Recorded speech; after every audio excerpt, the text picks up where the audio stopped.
October 14, 2003. 9:47 p.m. Catherine Rose Murphy turns the key. The heavy oak doors of Worcester Public Library seal shut behind her. Security camera captures her shadow moving down the staff hallway. She never walks back out. No scream. No struggle. No sound at all. Her car sits untouched in the parking lot. Keys on her desk. Purse hanging on her chair. Reading glasses folded beside a half-finished cup of tea, still warm.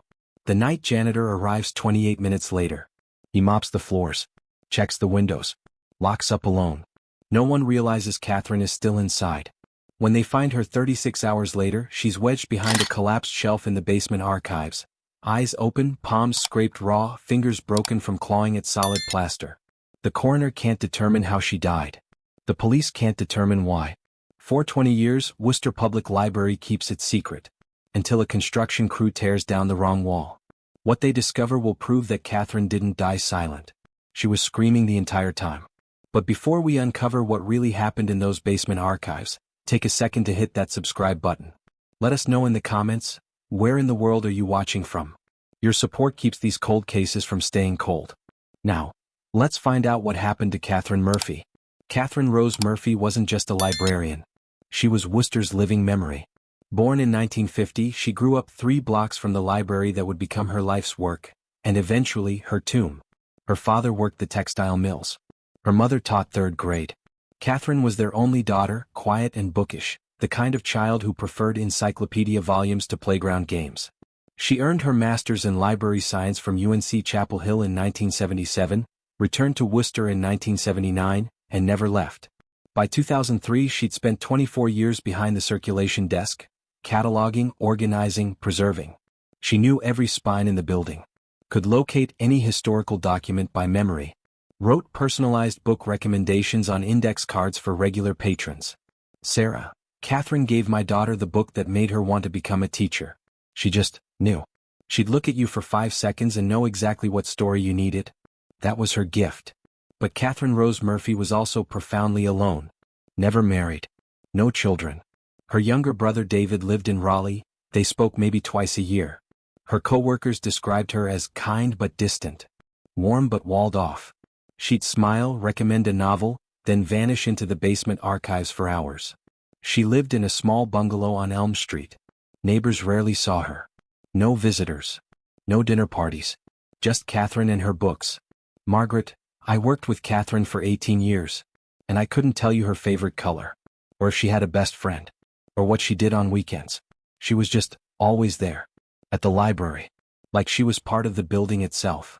What Margaret didn't know, what no one knew, was that Catherine was trying to tell them something. For nearly 2 years before her death, Catherine had been writing. Not book reviews. Not catalog notes. A journal. Hidden in the basement. Chronicling fear that grew from whispers to screams. Entries that would remain buried for 20 years, tucked inside a wall no one thought to tear down. Until they did. And when they read her final words, dated October 14, 2003, 9:52 p.m., investigators realized something horrifying. Catherine Rose Murphy didn't have a heart attack. She didn't fall. She didn't collapse from natural causes. She was hunted. And she knew exactly who was coming for her. Worcester Public Library opened its doors in 1892. Romanesque revival architecture. Arched ceilings that swallow sound.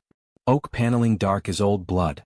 Staircases that twist into forgotten storage rooms where century-old newspapers yellow and crack. By 2003, parts of the building were rotting from the inside. The basement archives, Catherine's domain, were a maze. Narrow corridors lit by flickering fluorescent tubes. Shelves stacked floor to ceiling with town records, property deeds, wedding announcements, obituaries. Documents no one had touched in decades. Staff avoided it after closing time. They said the air felt wrong down there. Too cold. Too still. They said you could hear footsteps in empty hallways. Tom, I hated going down there. Even during the day. You'd be shelving books and you just get this feeling, like someone was standing right behind you. You turn around. Nothing. But the feeling wouldn't go away. Catherine dismissed the gossip. She spent 8, sometimes 10 hours a day in those archives. If something was wrong, she'd have noticed. Except she had noticed. Her journal, discovered in 2023, proves it. February 2002 entry. Something is wrong with the West Wing. I hear footsteps when I'm alone. I tell myself it's the pipes. The heating system. Old buildings make noise. But I know the difference between a building settling and someone walking. I know. August 2003 entry. I'm not imagining this. Someone is moving my things. My keys were on the left side of my desk. I always put them on the left. Today they were on the right. I asked Margaret if she moved them. She looked at me like I was losing my mind. Maybe I am. She wasn't. Someone was watching her. Someone who had keys. Someone who knew the building's blind spots. Someone who understood that in a labyrinth of shelves and shadows, a woman could disappear and no one would hear her scream. Worcester Public Library had witnessed births, deaths, marriages, scandals. On October 14, 2003, it witnessed a murder so quiet, so slow, that it took 2 decades to call it what it was. Let's reconstruct Catherine's final day. Every movement. Every conversation. Every decision that led her to that basement. 8 a.m., Catherine arrives for her shift. Unlocks the staff entrance. Brews chamomile tea in the break room. Her co-workers remember she seemed tired. Distracted. 12:30 p.m., lunch break. Turkey sandwich. She eats alone at her desk, reading a biography of Eleanor Roosevelt. 3:45 p.m., a university student asks for help locating Civil War correspondence in the archives. Catherine leads him downstairs. The student later tells police Catherine kept glancing toward the West Wing corridor. Marcus, she seemed nervous, like she was listening for something. I asked if she was okay. She said, just old building noises. But her hands were shaking when she handed me the documents. 6 p.m., evening shift begins. The library stays open until 9 p.m. on weeknights. Catherine works the circulation desk. Returns books to shelves. Answers reference questions. Everything routine. 9 p.m., last patron exits. Catherine begins closing procedures. Shuts down public computers. Checks bathroom stalls. Turns off reading lamps. 9:15 p.m., the night janitor Luis Mendez arrives early. He's mopping the main floor when Catherine walks past. Luis, I said, buenas noches, Miss Murphy. She smiled, but it didn't reach her eyes. She said she had to finish something in the archives. I remember thinking, why go down there alone at night? But it wasn't my business. 9:35 p.m., security footage shows Catherine and Luis speaking briefly near the circulation desk. She gestures toward the basement stairs. He nods. She walks away. 9:47 p.m., Catherine locks the front doors from the inside. Standard procedure. She heads toward the staff hallway. The camera doesn't cover the basement stairwell. We never see her descend. 10:15 p.m., Luis finishes mopping. Calls out for Catherine. No response. He assumes she left through the side exit. She had keys for all the doors. 10:40 p.m., Luis locks up. Drives home. Catherine Rose Murphy is still inside. Somewhere in the dark. Somewhere in the basement. And she is not alone. What happened in the next 60 minutes will haunt this case for 20 years. Because by 11 p.m., Catherine Murphy was dead. And the person who killed her walked out of that library, locked the door behind him and went home. Like nothing had happened. October 15, 2003. Catherine doesn't show up for work. Head librarian Margaret Poole assumes she's sick. Catherine rarely called in, but she wasn't great with her cell phone. Margaret leaves a voicemail. No response. By noon, concern shifts to alarm. Margaret drives to Catherine's house on Elm Street. 3 days of newspapers piled on the porch. Mailbox overflowing. No car in the driveway because it's still at the library. Margaret peers through the windows. Lights off. No movement. She calls Catherine's emergency contact, her brother David in Raleigh. David, Margaret said, when's the last time you talked to your sister? I said, I don't know, maybe August? She went quiet. Then she said, David, I think something's wrong. October 16, 10 a.m. David files a missing person report with Worcester PD. Detective Lorna Hayes catches the case. She's 38 years old. Sure. Methodical. This is her first missing person investigation. It will haunt her for the next 20 years. Detective Hayes drives to the library. Reviews security footage. Sees Catherine locking the doors at 9:47 p.m. Walking toward the staff hallway. Never coming back. Hayes checks the parking lot. Catherine's car is still there. Unlocked. Registration and insurance papers inside. No purse. No phone. Hayes enters the library. Walks to Catherine's desk. Everything's there. Purse hanging on the chair. Cell phone, dead battery. Reading glasses. A mug of chamomile tea long cold. Hayes turns to Margaret Poole and asks the question that will crack this case wide open. Detective Hayes, did anyone search the building? Margaret, what? Detective Hayes, the building. After she locked up. Did anyone go through it? Margaret's face drains of color. Margaret, no. We thought. Louise said she must have left through the side door. We closed for staff training yesterday. No one thought. No one thought to look inside. 2 o'clock that afternoon, Detective Hayes, 2 patrol officers, and Margaret Poole re-enter Worcester Public Library. And this time they search every floor, every room, every shadow. What they find in the basement will rewrite everything they thought they knew about Catherine Rose Murphy. The main reading room, empty. Staff offices, nothing. Detective Hayes stands at the top of the basement stairs. Margaret Poole hesitates beside her. Margaret, I didn't want to go down there. I just knew. I knew we'd find her. And I knew it would be bad. They descend. Flashlight beams slice through the dark. Dust hangs in the air like fog. The basement stretches in 3 directions. Narrow corridors lined with floor-to-ceiling shelves. Boxes stacked haphazardly. Water damage stains the ceiling. Detective Hayes calls out. Detective Hayes. Catherine? Catherine Murphy? Worcester Police. Silence. They move deeper. Past the genealogy section. Past town meeting minutes from 1847. Past shelves of crumbling ledgers no one's touched in 50 years. Then Officer Carter stops. Gags. Presses a hand over his mouth. Officer Carter, you smell that? They do. Faint. Metallic. Wrong. They follow it. West Wing Corridor. A section of the archives scheduled for disposal. Water-damaged boxes, collapsed shelving, mildewed documents. Behind a fallen shelf unit, partially hidden by cartons of ruined newspapers. Catherine. She's slumped against the wall. Head tilted. Eyes open. Mouth slightly parted. No blood. No visible wounds. Just stillness. Her palms are scraped raw. Fingernails cracked and broken. Plaster dust under what's left of them. The wall beside her body is marked with shallow scratch lines. Dozens of them. Frantic. Desperate. Margaret Poole collapses to her knees, sobbing. Detective Hayes radios for the medical examiner. The library is sealed as a crime scene. Yellow tape across the doors. News vans arrive by evening. News anchor, archival audio. Tonight, a tragic discovery in downtown Worcester.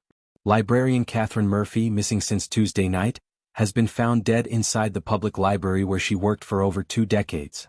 Police are investigating, but so far, no signs of foul play. No signs of foul play. That's what they said. Because there were no stab wounds. No gunshots. No blunt force trauma. Just a woman, dead in a basement, with terror frozen on her face. And scratch marks on a wall. The question that would echo for 20 years. What was Catherine Murphy clawing at? And why couldn't she escape? October 18, 2003. Medical examiner Dr. Francis Lim performs the autopsy. Initial findings. No stab wounds. No gunshot residue. No strangulation marks. No signs of sexual assault. No defensive wounds on her arms. Catherine Rose Murphy's body shows no evidence of violence. Except for her hands. Abrasions across both palms. 3 broken fingernails. Tissue damage on her fingertips consistent with clawing at a rough surface. Dr. Lim notes petechiae, tiny burst blood vessels in her eyes. A sign of asphyxiation. But her lungs show no obstruction. No water. No foreign objects. Time of death, between 9:45 p.m. and 11 p.m. October 14th. Stomach contents, partially digested turkey sandwich, bread, chamomile tea. Consistent with her lunch 6 hours prior. Toxicology screen ordered. Results take 3 weeks. When they come back, negative. No poisons. No drugs. No alcohol. Nothing. Dr. Lim writes in his official report. Cause of death, undetermined. Manner of death, undetermined.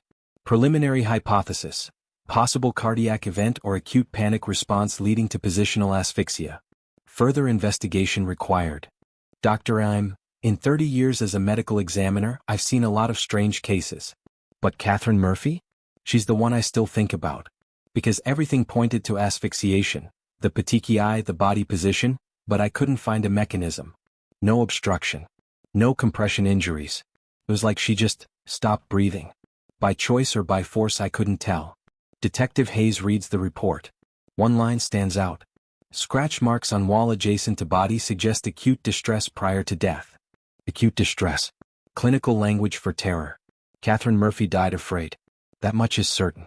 Why she died, that remains a mystery. For now.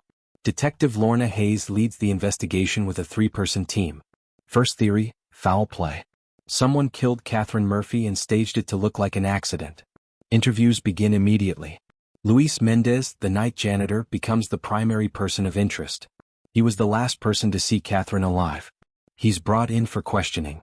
Detective Hayes, Luis, walk me through your conversation with Miss Murphy. Luis, I got there around 9:15. She was at the front desk. I said good evening. She said she had work to finish in the basement. That's it.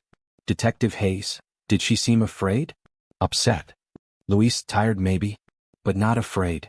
Detective Hayes, did you go into the basement at any point that night? Luis, no. I don't do the archives. Just main floor, bathrooms, offices. Luis submits to a polygraph. Passes. Provides his alibi. After locking up at 10:40 p.m., he stopped at a 7-Eleven on Maple Street. Security footage confirms Luis buying a coffee and lottery ticket at 10:52 p.m. He's cleared. Next, library staff. 12 employees interviewed. All express shock, grief. No one reports conflicts with Catherine. No workplace disputes. No romantic entanglements. Margaret Poole tells detectives. Margaret, Catherine didn't have enemies. She barely had friends. She came to work, did her job, went home. That was her life. Detectives canvassed the neighborhood. No suspicious vehicles reported near the library October 14th. No strangers loitering. Security footage from nearby businesses reviewed. Nothing unusual. David Murphy flies in from Raleigh. Sits across from Detective Hayes, eyes red from crying. David, my sister was anxious her whole life. She had depression in her 20s. But she was managing it. She seemed fine last time I saw her. Detective Hayes, when was that? David, August. Family thing. Much. We didn't talk much. We drifted apart over the years.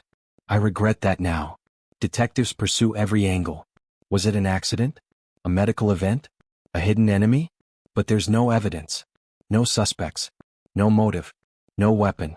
No clear cause of death. The case file grows thicker with reports that lead nowhere. After 6 weeks, tips dry up. Media moves on. The story fades from front pages. By December 2003, Catherine Rose Murphy is just another unsolved mystery. A woman who walked into a library and never walked out. And the only witness to her final moments, whoever was in that basement with her, stays silent. Worcester is a small city. 35,000 people. Everyone knows everyone. Catherine's death becomes the only thing people talk about. At diners, coffee shops, church socials. Theories spread like wildfire. Some say it was a stalker. A man obsessed with the quiet librarian finally snapping. Others whisper about a secret affair gone wrong. Maybe Catherine had a lover. Maybe they fought. A few, mostly teenagers, revive old ghost stories about the library. Say the building is cursed. That Catherine disturbed something in those archives. Something that didn't want to be found. Anna, people in this town love gossip. And when someone dies mysteriously, the stories get wilder and wilder. I heard everything from mob hit to satanic ritual. None of it made sense. But it gave people something to talk about. The library reopens November 10th, 3 weeks after Catherine's death. But attendance plummets. Parents don't want their kids near the basement. Staff request transfers. Margaret Poole retires early, can't bear to return to the building. A memorial plaque is installed near the circulation desk. In memory of Catherine Rose Murphy, 1950 to 2003. Keeper of stories. Every October 14th, the anniversary reignites the questions. Local news runs retrospectives. News anchor, archival. Today marks 5 years since beloved librarian Catherine Murphy was found dead in the Worcester Public Library. Her death remains unexplained. If you have any information. 10 years. 15 years. The case grows colder. Online true crime forums dissect every detail. Armchair detectives propose theories. Accidental death, cover-up, murder-suicide that wasn't recorded properly. Detective Lorna Hayes receives dozens of tips over the years. None lead anywhere. The case file sits on her desk. Then in a box. Then in storage. But Hayes never closes it. Not officially. Because she knows. Deep in her bones she knows. Catherine Murphy didn't die alone. Someone was there. And whoever it was walked away, locked the door, and let Worcester believe a lie for 20 years. Detective Lorna Hayes never lets go. Catherine Murphy becomes her white whale. For 20 years, Hayes revisits the case file. Hundreds of times. She rereads witness statements. Studies crime scene photos. Traces timelines on legal pads, looking for gaps, inconsistencies, anything she missed. Her colleagues tell her to move on. She can't. Lorna, I've worked maybe 200 cases in my career. Assaults, robberies, homicides. I've closed most of them. But Catherine? She stayed with me. Because I knew someone did this to her. I just couldn't prove it. Hayes retires from Worcester PD in 2015. But retirement doesn't mean closure. She keeps copies of everything in her home office. Reports. Photos. Forensic analyses. Witness interviews. Her husband jokes she's married to a ghost. She's not laughing. Every few years, Hayes re-interviews old witnesses. Calls Luis Mendez. Checks if he remembers anything new. He doesn't. Calls Margaret Poole. Asks about Catherine's behavior in the weeks before her death. Margaret cries every time. Hayes maintains contact with David Murphy. Sends him updates. Still working on it. Haven't forgotten your sister. David always writes back. Thank you. It means everything. In 2018, Hayes attends a cold case symposium in Boston. Learns about new forensic techniques. DNA analysis. Digital reconstruction. She consults a forensic psychologist about the scratch marks. The psychologist suggests Catherine may have died from a panic-induced cardiac event, fight or flight response overwhelming her system. But that doesn't explain the position of her body, or why she was clawing at a wall. Hayes dreams about those scratch marks. In one dream, Catherine is trapped behind a clear wall. Pounding. Screaming. Hayes can see her but can't reach her. She wakes up certain. Catherine was trapped. Not metaphorically. Literally. Someone, or something, had her cornered. And she couldn't get out. But without evidence, without a suspect, without a breakthrough, the case stays frozen. Until September 2023. 20 years after Catherine's death. When a construction crew renovating Worcester Public Library tears down a section of the West Wing basement wall. And discovers something that changes everything. A hidden alcove. 4 feet deep. 2 feet wide. And inside, covered in 2 decades of dust. A leather-bound journal. Catherine's journal. The last entry dated October 14, 2003. 9:52 p.m. 5 minutes after she locked the library doors. 5 minutes before she died. And the words she wrote will finally, after 20 years, reveal the truth.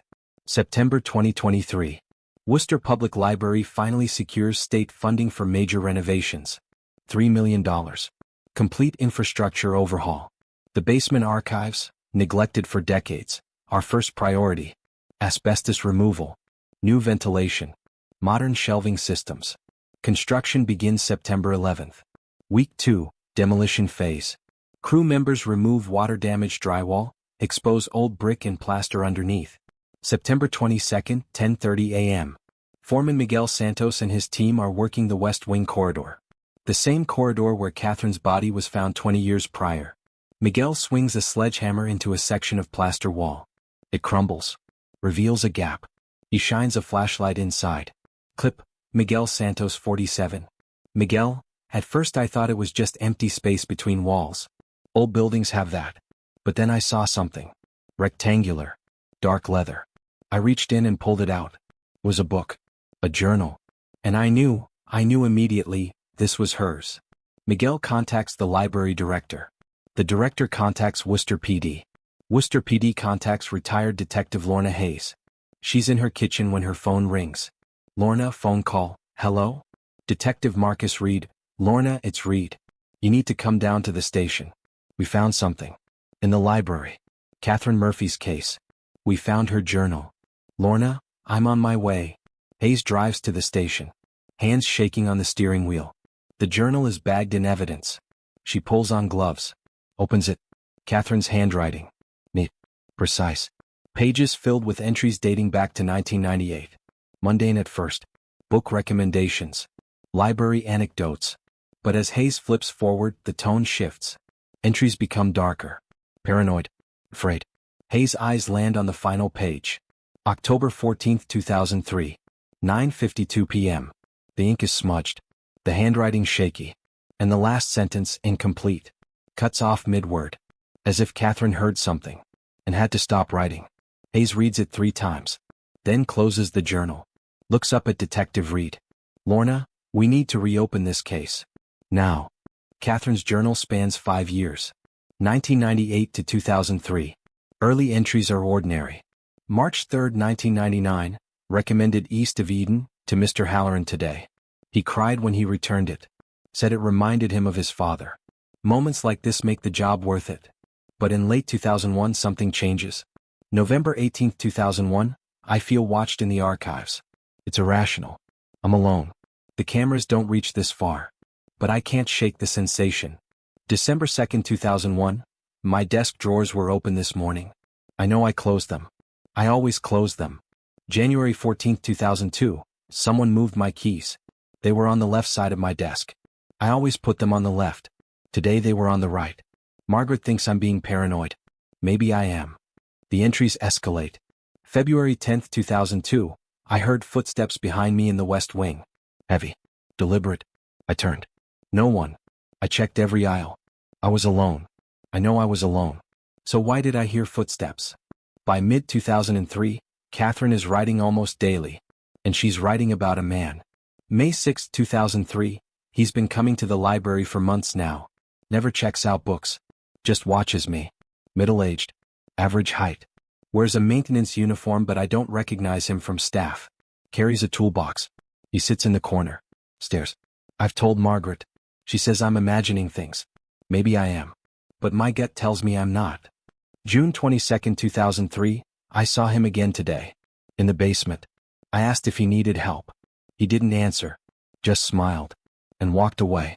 Why is he always here? Why does he watch me? August 9, 2003, I've started varying my schedule. Coming in early. Leaving late. Anything to avoid being in the archives when he's around. Margaret thinks I'm overreacting. But she doesn't see the way he looks at me. Like he's studying me. Memorizing me. September 2003. The entries become frantic.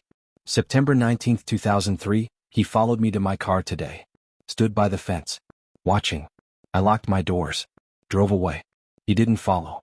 But I know where this is going. I've read enough crime novels. I know. And then. The final entry. October 14, 2003. 9:52 p.m. He's here. I locked the doors but he's here. I heard the side entrance open. He has keys. How does he have keys? He's coming down the stairs. I can hear his boots on the concrete. I'm hiding in the alcove behind the west wall. I pulled the shelf in front of me. He won't find me. He won't. If anyone finds this journal, if anyone reads this, his name is. The sentence ends. Incomplete. Catherine never finished writing his name. Because in that moment he found her. October 2023. Detective Lorna Hayes, now working as a consultant with Worcester PD, launches a new investigation. The journal changes everything. Catherine described her stalker in detail. Middle-aged. Maintenance uniform. Toolbox. Always in the library between 2001 and 2003. Hayes pulls library employment records. No maintenance staff matching the description. But the library didn't employ maintenance workers directly. They contracted repairs to local companies. Hayes requests vendor logs from 2001 to 2003. 3 companies serviced the building. Ashford Electric. Morton Plumbing. Collins HVAC. Detective Marcus Reed cross-references employee lists. 32 names total. They begin calling former employees. Most are retired. A few have moved out of state. 3 are deceased. Then on the 17th call. Ashford Electric manager, phone? Yeah, we had a guy work the library account 2001 to 2003. Bobby Kern. Quiet guy. Rewiring job in the basement. Took him months. We let him go in late 2003. Detective Reed, why'd you let him go? Manager, workplace issues. Complaints from some of our female clients. Said he made them uncomfortable. Staring. Standing too close. Nothing criminal, but we didn't want the liability. Detective Reed pulls Bobby Kern's employment file. Date of birth, June 12, 1957. 46 years old in 2003. Last known address, Charlotte, North Carolina. Relocated there in 2005. Reed obtains a current DMV photo. Robert Bobby Kern. Now 66 years old. Retired. Living alone in a suburb outside Charlotte. Reed and Hayes drive to Worcester Public Library. Show the photo to Margaret Poole. She's 80 years old now. Hands trembling as she holds the picture. Clip, Margaret Poole. Margaret, oh my God. That's him. I remember him. He was always around. Always in the basement. Catherine mentioned him once. Said he made her nervous. I told her she was overreacting. I told her. Margaret breaks down crying. Margaret, I didn't listen. She tried to tell me and I didn't listen. November 3, 2023. Worcester PD contacts Charlotte Mecklenburg Police Department. Request assistance bringing in Robert Kern for questioning. November 6, 9 a.m. 2 detectives knock on Bobby Kern's door. He opens it. Still wearing a maintenance jacket. Still carrying a toolbox. And when they say Catherine Murphy's name, his face goes pale. November 6, 2023. 10:30 a.m. Charlotte Mecklenburg Police Department interrogation room.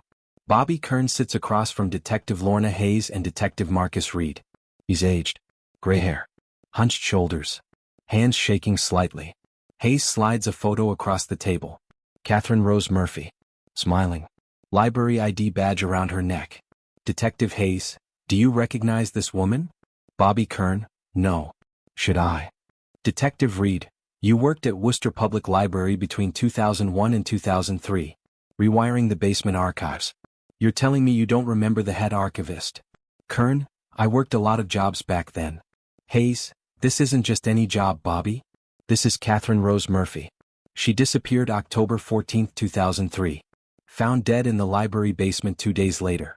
You remember now. Kern, I heard about that. Sad. Reed, she kept a journal. Wrote about a man who stalked her for 2 years. Man in a maintenance uniform. Always watching. Always following. That sound familiar? Kern's jaw tightens. Kern, I don't know what you're talking about. Hayes, she described you, Bobby. Down to the toolbox you carried. She was terrified of you.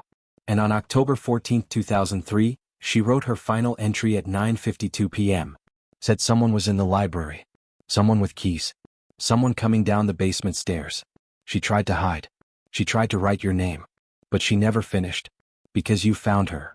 Kern, I wasn't. Reed, where were you October 14, 2003? Kern, I don't remember. That's 20 years ago. Hayes, you remember Catherine though, don't you? Kern, okay. Yeah. I remember the librarian. She was nice to me. Hayes, nice to you? Kern, she didn't treat me like I was invisible. Like most people did. She'd say hello. Smile. I thought maybe. I don't know. I thought maybe she liked me. Reed, so you followed her. Watched her. Stalked her. Kern, I didn't mean it like that. I wanted to talk to her. But I didn't know how. Hayes, so what happened October 14th? Kern's hand starts shaking harder. Kern, I wasn't trying to hurt her. Hayes, but you were there. Kern, I just wanted to talk. Reed, so you waited until the library closed. Until she was alone. And you went down to the basement. Kern, she ran from me. I didn't understand why. I wasn't going to hurt her. Hayes, then why did she hide? Kern, I don't know. Hayes, you trapped her. Behind a shelf. In an alcove. And you left her there to die. Kern, no. No, I left. I swear I left. I thought she'd just come out. I didn't know. Hayes, didn't know what, Bobby? Kern, I didn't know the shelf was too heavy. I didn't know she couldn't move it. I didn't know she'd die. And there it is. 20 years later. A confession. Based on Bobby Kern's confession and forensic reconstruction. October 14, 2003. 9:50 p.m. Catherine locks the library doors. Heads to the basement to finish cataloging. Bobby Kern is already inside. He'd entered through the side staff entrance hours earlier. Hidden in the archives. Waiting. When Catherine descends the stairs, she sees him. Panics. Runs. Kern follows. Not running. Just walking. Calmly. He's not trying to hurt her. He just wants to talk. But Catherine doesn't know that. All she knows is, the man who's been stalking her for 2 years is here. Alone with her. After hours. She runs deeper into the west wing. Finds the alcove, a forgotten utility closet, walled over in a 1970s renovation. Accessible only through a narrow gap behind a loose shelving unit. She squeezes inside. Pulls the heavy metal shelf in front of the opening. Barricading herself. Kern reaches the alcove. Sees where she's gone. Tries to talk to her through the gap. Kern, interrogation audio, I told her to come out. That I wasn't going to hurt her. But she wouldn't listen. She was crying. Hyperventilating. I tried to move the shelf to get her to calm down. I pushed it. I thought I was just nudging it aside. But it wedged tighter. The shelf was bolted to the floor. When Kern pushed, it tilted inward, jamming against the alcove entrance. Catherine was trapped. The space was too narrow to turn around. Too tight to push the shelf from her angle. She clawed at the plaster walls trying to break through. Tried to scream. But the basement had been soundproofed decades earlier for private staff meetings. No one heard. Kern panicked. Ran. Left the library through the side exit. Locked the door behind him. And Catherine, trapped in a space barely wider than her shoulders, slowly suffocated. Not from lack of oxygen, but from positional asphyxia. The compression of her torso in the confined space prevented her lungs from expanding. She died upright, eyes open, scratching at walls, inches from freedom. And Bobby Kern went home. Told no one. Did nothing. For 20 years. November 18, 2023. Robert Bobby Kern is formally arrested. Charged with involuntary manslaughter and felony concealment of death. Extradited to North Carolina for trial. The case explodes across media. News anchor, breaking tonight, a 20-year-old cold case solved. Catherine Murphy, a Worcester librarian found dead in 2003, was killed by a maintenance worker who stalked her and left her trapped in a hidden alcove. Her journal, discovered during library renovations, led police to the suspect. Public outrage is immediate. Online comments flood in. He knew she was trapped and just left her there? 20 years. He lived 20 years knowing what he did. This is why women don't feel safe. Kern's defense attorney argues it was a tragic accident. No intent to harm. But prosecutors counter. He created the circumstances. He stalked her. He cornered her. He trapped her. And he fled without calling for help. March 2024. Bobby Kern pleads guilty. Avoids trial. Sentencing hearing scheduled for April 15, 2024. David Murphy, now 74, attends. Reads a victim impact statement. Clip, David Murphy reading statement. David, my sister spent her life helping others find their stories. She believed in the power of words, of truth. And she died writing her own story, knowing no one would find it. But you heard her fear. You saw her terror. And you did nothing. You locked the door and let her die. That's not an accident. That's cowardice. That's murder. And no sentence will ever be enough. The judge sentences Bobby Kern to 15 years in prison. Reduced due to his age and lack of prior violent offenses. Eligible for parole in 10. In the gallery, David Murphy sits silent, staring at the man who killed his sister. And got away with it for 2 decades. April 2024. Detective Lorna Hayes attends Bobby Kern's sentencing. After 20 years, she can finally close the case file. That afternoon, she drives to Pine Hill Cemetery. Finds Catherine's grave. The headstone is simple. Catherine Rose Murphy. 1950 to 2003. Beloved sister, keeper of stories. Hayes kneels.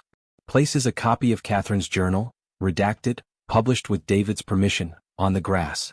Lorna, you told your story, Catherine. We finally heard you. David Murphy establishes the Catherine Rose Murphy Memorial Scholarship. Full tuition for aspiring librarians from low-income families. Funded by proceeds from a book deal about the case. David, she believed stories could save people. Change lives. Maybe hers will do the same. Worcester Public Library completes its renovations. May 2024. The basement archives reopen. Renamed, the Catherine Murphy Historical Collection. A new memorial plaque installed. In memory of Catherine Rose Murphy, whose voice was silenced but never forgotten. May her story remind us, every fear deserves to be heard.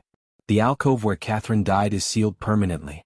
A stained glass window installed in the wall above it. Design, an open book. Pages turning in the wind. Margaret Poole, now 80, attends the rededication ceremony. She stands before the window. Touches the glass. Margaret, I should have listened to her. We all should have. She tried to tell us she was afraid. And we dismissed her. That's the real tragedy. Not just that she died. But that she died alone. Unheard. The library is full again. Children read in the sunlight. Teenagers study for exams. Adults browse the stacks. And in the basement, Catherine's collection is preserved. Her handwriting on old catalog cards. Her book recommendations framed on the walls. Her legacy not as a victim, but as a guardian of stories, who fought in her final moments to tell her own. Catherine Murphy's case is more than a cold case solved. It's a warning about the cost of not listening. Catherine wrote about her fear for nearly 2 years, told colleagues she felt watched, said a man was following her. She was dismissed, called paranoid, overly sensitive, imagining things. Women's intuition, ignored. And it cost her life. Bobby Kern's escalation wasn't sudden. It was slow, methodical, observable. From staring to following to stalking. If someone, anyone, had taken Catherine seriously, she might still be alive. But no one did. Because she was quiet, kept to herself, didn't make a fuss. And in a world that values silence over safety, that was her death sentence. The library's infrastructure also failed her. Crumbling basement, hidden alcoves, soundproofed walls. Spaces where someone could vanish and no one would hear them scream. Detective Lorna Hayes spent 20 years haunted by this case. Not because it was complicated, but because it was preventable. Lorna, every cold case represents a failure. Of systems, of people, of society. Catherine's case failed on every level. And the hardest part is knowing, if just one person had listened, she'd be here. Cold cases aren't just puzzles to solve. They're human lives frozen in time. Families waiting for answers. Communities haunted by absence. And sometimes they're warnings. That silence is never neutral. It's complicity. Catherine Rose Murphy wrote her truth in the dark. Knowing she might die. Knowing no one might ever read it. But she wrote it anyway. Because she believed, even in terror, that her story mattered. And 20 years later it finally did. So here's the question for you. Who around you is afraid? Who's not being heard? Whose warnings are you dismissing? Catherine's story is a reminder. Every voice matters. Even the ones we almost didn't hear. Catherine Rose Murphy was 53 years old. A librarian. A sister. A keeper of stories. She deserved to live. She deserved to be heard. And now, finally, she has been. If this story moved you, if you believe in never giving up on the truth, hit that like button. Share this video. Subscribe to our channel. Every case we cover is someone's loved one. Someone who deserves justice. Drop a comment below. Tell us where you're watching from. Tell us what other cold cases you want us to investigate. Together we keep these stories alive. Thank you for watching. And remember, every voice matters. Even the ones we almost didn't hear. In memory of Catherine Rose Murphy, 1950 to 2003, her story was finally heard.